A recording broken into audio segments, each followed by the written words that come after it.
नमस्कार दोस्तों, मेरा नाम है राहुल और आपका स्वागत है मेरे YouTube चैनल क्रिकेट कार्निवल पर। दोस्तों, आज हम बात करने वाले हैं IPL 2021 की रिटेंशन लिस्ट के ऊपर बारे में। तो आज उसी का होगा पूरा विश्लेषण। वीडियो होने वाली है बहुत ही इंटरेस्टिंग और इन्फॉर्मेटिव। वीडियो को अंत तक जरूर देखिएगा।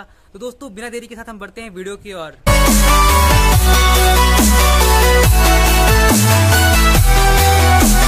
तो हम पहले बात करने वाले हैं डिफेंडिंग चैंपियंस मुंबई इंडियंस के बारे में। मुंबई इंडियंस 5 बार की चैंपियन रह चुकी है। मुंबई इंडियंस एक बहुत ही कंसिस्टेंट टीम है, तो इसलिए इस बार भी उन्होंने बहुत ही सोच समझ कर रिलीज किए गए हैं। उन्होंने इस बार ज्यादा ओवरसीज खिलाड़ियों को रिलीज किया है, जैसे कि उन्होंने रिलीज किया है जेम्स पैटिंसन को, मिचेल मैक्लेनेगन को, नेथन कुल्टन नायल को।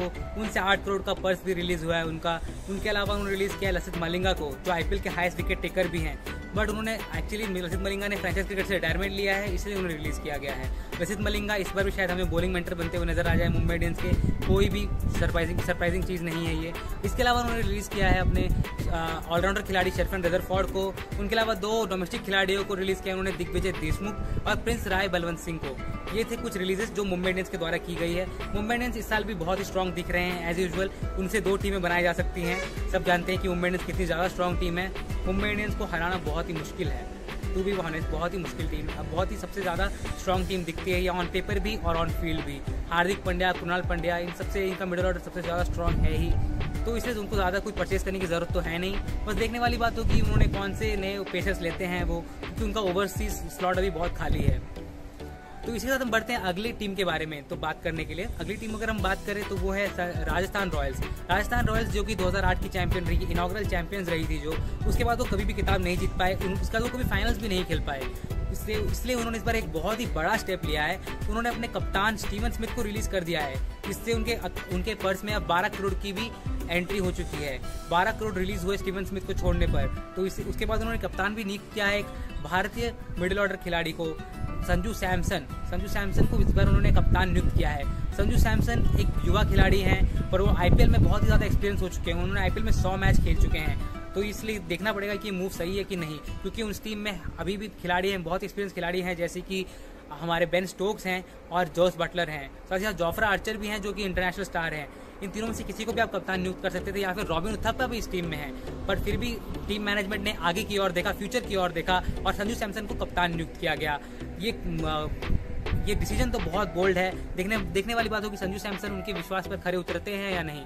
बस स्टीवन स्मिथ के अलावा उन्होंने रिलीज किया है कुछ डोमेस्टिक खिलाड़ियों को, जैसे कि शशांक सिंह, आकाश सिंह, इन्हीं सब अंडर-19 खिलाड़ियों को रिलीज किया। उनके अलावा अंकित राजपूत, वरुण एरन को रिलीज किया उन्होंने। इसके अलावा उन्होंने इंटरनेशनल खिलाड़ियों में रिलीज किया है ओशेन थॉमस को और टॉम करन को। टॉम करन पिछले साल बहुत एक्सपेंसिव रहे थे और ओशेन थॉमस का हालिया फॉर्म इतना अच्छा नहीं रहा है, तो उनको रिलीज करना भी एक सही डिसीजन है। स्टीवन स्मिथ का को रिलीज करने से पर्स बढ़ा है, बाकी इतना खिलाड़ियों को रिलीज करने से इनका पर्स नहीं बढ़ा है। तो देखने वाली बात होगी वो कैसे खिलाड़ियों को मैनेज करते हैं। उनकी टीम में अभी भी डेविड मिलर को रखा है। इन्होंने डेविड मिलर को मौके नहीं देते, फिर भी इन्होंने डेविड मिलर को रखा है। देखिए डेविड मिलर का क्या रोल होता है इस साल। हम बात करते हैं 2014 और 2012 की चैंपियंस कोलकाता नाइट राइडर्स के बारे में। उन्होंने भी बहुत ही कम खिलाड़ियों को रिलीज किया है। बहुत सारी खबरें आ रही थी कि दिनेश कार्तिक शायद रिलीज हो जाए कोलकाता नाइट राइडर्स से, पर दिनेश कार्तिक को रिलीज नहीं किया है। उन्होंने उनके भरोसे पर अभी भी कायम रखे हैं उनको। पिछले कप्तान को उन्होंने ऐसे ही जाने नहीं दिया है, क्योंकि दिनेश कार्तिक मिडिल ऑर्डर में एक्सपीरियंस लेके आते हैं। ये एक बहुत ही बड़ा चीज उन्होंने पॉइंट रखा है, सही बात किया है उन्होंने। मेरे हिसाब से दिनेश कार्तिक को रखना एक बहुत सही डिसीजन है। उसके अलावा उन्होंने रिलीज किया, अगर हम बात करें तो एम सिद्धार्थ को, सिद्धेश लाड को और क्रिस ग्रीन और टॉम बैंटन को। इन सब में से कोई भी उनकी पहली 11 में तो था नहीं। निखिल नायक को भी रिलीज किया उन्होंने, माफ कीजिएगा।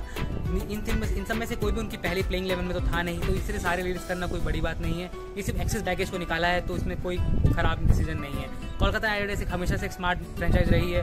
बस देखने वाली बात हो कि वो कुलदीप यादव को इस बार कैसे मौके देते हैं और दिनेश कार्तिक का क्या परफॉर्मेंस अच्छा होता है या नहीं। बाकी इस टीम में तो कोई भी कमी दिखती नहीं है, बस बैकअप खरीदने की जरूरत है इस टीम को। आंद्रे रसल और सुनील नारायण बहुत ज्यादा इंजर्ड रहते हैं, तो यही हम ऑप्शन स्ट्रेटेजी पे पूरी वीडियो बनाएंगे, तो उसकी अलग से बात करेंगे। तो ये तो कुछ खिलाड़ी जो KKR ने रिलीज किए हैं, एम सिद्धार्थ, सिद्धेश लाड, टॉम बैंटन और क्रिस ग्रीन। आगे बात करते हैं हम सनराइजर्स हैदराबाद की, जो पिछले साल 3rd आई थी।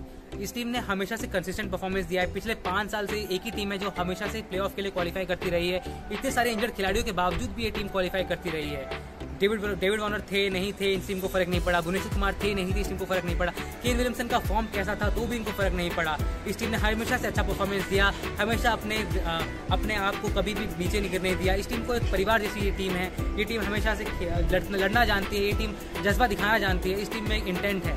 इस टीम ने भी हमेशा की तरह कम ही खिलाड़ियों को रिलीज किया, इस बार उन्होंने रिलीज किया जो भी खिलाड़ी रिलीज किया वो कोई भी प्लेइंग 11 का हिस्सा थे ही नहीं। 11 पृथ्वीराज जो कि भुवनेश्वर कुमार के रिप्लेसमेंट आए थे उनको रिलीज कर दिया उन्होंने। उसके अलावा फेबियन आइलैंड को रिलीज किया जिन्हें कोई मौके ही नहीं मिले। विल स्टानले भी 2 साल से कोई मुकाबले खेले नहीं थे आईपीएल में। इनके अलावा बावंका संदीप और संजय यादव, इतने ही खिलाड़ी रिलीज किए सनराइजर्स हैदराबाद में। तो सनराइजर्स हैदराबाद ने अभी अच्छा डिसीजन लिया है, किसी भी प्रियम गर्ग या विराट सिंह को रिलीज नहीं किया उन्होंने। अभिषेक शर्मा पर भी भरोसा दिखाया है, विजय शंकर पर भी भरोसा दिखाया है। हमेशा से ये टीम फ्रेंचाइज होकर भी एक डोमेस्टिक टीम की तरह भरोसा दिखाती है अपने खिलाड़ियों के ऊपर, ये बहुत ही अच्छी बात है। देखने वाली बात होगी ये मिडिल ऑर्डर को तगड़ा करने के लिए कौन से खिलाड़ी को खरीदते हैं। अब्दुल समद इनके अच्छे खिलाड़ी मिल चुके हैं, देखने वाली बात होगी अब्दुल समद के साथ कौन सा खिलाड़ी जुड़ता है और मिडिल ऑर्डर को एक अच्छा बैलेंस प्रोवाइड करता है। तो ये रही बात सनराइजर्स हैदराबाद के बारे में। अब हम बात करते हैं किंग्स 11 पंजाब के बारे में, जो टीम सबसे इनकंसिस्टेंट टीम रही है पूरे आईपीएल के दौरान हमेशा से।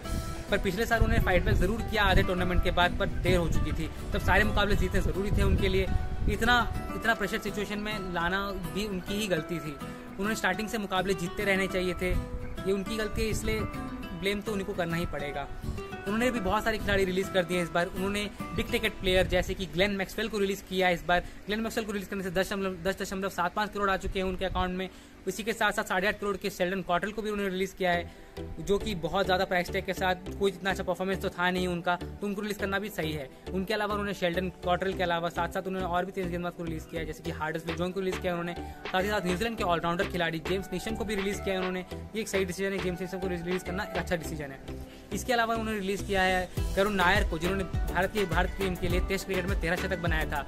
देखना पड़ेगा कि मिडिल ऑर्डर में उसके इनके बदले वो किसको खरीदते हैं। सरफराज को रिटेन किया है इन्होंने, दीपक हुड्डा को भी रिटेन किया है इन्होंने। तो इनका मिडिल ऑर्डर वैसे युवा मिडिल ऑर्डर तो है, लेकिन अभी कोई एक्सपीरियंस खिलाड़ी इनको भी चाहिए। और साथ ही साथ इन्होंने रिलीज किया है कृष्णप्पा गौतम और जगदीश शुचित को। तो ये थे कुछ रिलीज जो किंग्स 11 पंजाब ने किए हैं। इससे इनके पर्स में बहुत ज़्यादा अमाउंट तो बढ़ चुका है। अब देखने वाली बात होगी कैसे खर्च करते हैं, या फिर किसी बड़े खिलाड़ी पे फिर से 15 करोड़ ना लुटा देंगे और फिर से टीम इनकी इनबैलेंस हो जाएगी। डेविड मलान के पीछे ज़रूर भागने वाले हैं ये टीम, दिख रहा है। ग्लेन मैक्सवेल को छोड़ने के बाद डेविड मलान इनके टारगेट में श्योर है। तो अब बात करते हैं हम अगली टीम के बारे में। तो अगली टीम है Chennai super Kings. Chennai super Kings जो कि सबसे ज़्यादा कंसिस्टेंट टीम रही है पूरे आईपीएल के, ऑल टाइम आईपीएल की अगर हम बात करें तो 2008 से 2019 तक जितने भी टूर्नामेंट उन्होंने खेले उसमें हर साल उन्होंने क्वालिफाई किया। ये एक बहुत ही बड़ी बात है। चेन्नई सुपर किंग्स यानी MS धोनी और सुरेश रैना, इन दोनों के बिना ये टीम अधूरी है। और इस बार फिर से चेन्नई सुपर किंग्स ने सुरेश रैना को रिटेन किया और साथ ही साथ महेंद्र सिंह धोनी को कप्तान नियुक्त किया। ये बहुत ही अच्छी खबर है चेन्नई सुपर किंग्स के फैंस के लिए। सब जानते हैं चेन्नई सुपर किंग्स के फैंस सबसे ज़्यादा है पूरे इंडिया में, तो इसीलिए अब चेन्नई सुपर किंग्स के साथ तो आर्ग्यू नहीं कर सकते। उन्होंने अच्छा रिटेन किया है। वैसे उन्होंने ज़्यादा खिलाड़ियों को जाने नहीं दिया इतने खराब सीजन के बाद भी। ये दिखाता है कि वो क्यों कंसिस्टेंट रहे इतने समय तक। चेन्नई सुपर किंग्स ने इतने खराब सीजन के बाद भी इतने सारे खिलाड़ियों को रखा अपनी टीम में। उन्होंने सिर्फ 6 खिलाड़ी को रिलीज़ किया है। केदार जाधव के साथ साथ उन्होंने रिलीज़ किया मुरली विजय, मोनू कुमार, उसके अलावा उन्होंने रिलीज़ किया है पीयूष चावला और साथ ही साथ हरभजन सिंह को रिलीज किया। और साथ ही साथ शेन वॉटसन ने तो रिटायरमेंट अनाउंस कर दी, तो वो ऑटोमेटिक रिलीज हो चुके हैं। इनका पर्स अब बढ़ चुका है, केदार जाधव के 7.8 करोड़ जा चुके हैं, इसलिए उनके अकाउंट में अब पैसे तो बढ़ चुके हैं। और वो देखने पक्का डेविड मलान या फिर स्टीवन स्मिथ के पीछे जा सकते हैं। वो देखने वाली बात है कि वो किसके पीछे जाते हैं। चेन्नई सुपर किंग्स एक कंसिस्टेंट टीम रही है, वो पक्का इस बार भी रीबिल्ड कर ही लेंगे, हमें कोई डाउट नहीं है। और MS धोनी की विदाई ये आखिरी सीजन भी हो सकती है, तो हम सब चाहेंगे कि चेन्नई सुपर किंग्स अच्छा खेल दिखाए। इनके अलावा हम बात करते हैं अगली फ्रेंचाइज के बारे में, वो है IPL 2020 की फाइनलिस्ट दिल्ली कैपिटल्स के बारे में। जो टीम अभी सबसे ज़्यादा स्ट्रॉन्ग दिख रही है मुझे ऑन पेपर, वो है दिल्ली कैपिटल्स। दिल्ली कैपिटल्स ने भी बहुत ही कम खिलाड़ी जाने दिए हैं। बात करें खिलाड़ियों को जिन्होंने उन्होंने रिलीज़ किया है, वो है Jason Roy, Harshal Patel, Daniel Sams. Harshal Patel और डैनियल सैम्स को ट्रेड कर दिया गया है RCB के द्वारा, तो वो अब RCB में खेलते हुए नजर आने वाले हैं हमें। तो उसके अलावा अगर हम बात करें जो खिलाड़ी उन्होंने रिलीज़ किया है, वो है वेस्ट इंडीज के ऑलराउंडर खिलाड़ी कीमो पॉल, ऑस्ट्रेलिया के विकेट कीपर बल्लेबाज एलेक्स कैरी। अब इस टीम में एक ही विकेट कीपर है ऋषभ पंत, उन्हें विकेट कीपिंग बैकअप भी जरूरी है। अब इनके अलावा उन्होंने रिलीज किया नेपाल के इकलौते खिलाड़ी जो खेलते हैं IPL, संदीप लामिछाने को, जिनको पिछले IPL में एक भी मुकाबला खेलने को नहीं मिला, फिर भी उन्हें रिलीज कर दिया गया। इसके साथ साथ IPL में पर्पल कैप जीत चुके मोहित शर्मा को भी रिलीज कर दिया गया है। यही थे कुछ खिलाड़ी जो दिल्ली कैपिटल्स ने रिलीज किया। दिल्ली कैपिटल्स की टीम अभी भी बहुत स्ट्रॉन्ग रखी है। बताते क्रिस वोक्स को उन्होंने रिलीज नहीं किया है, जो पिछले सीजन नहीं खेल पाए थे, तो क्रिस वोक्स अभी भी दिल्ली कैपिटल्स के साथ ही हैं और ट्रेड कर दिए गए हैं हर्षल पटेल और डैनियल सैम्स आरसीबी के साथ।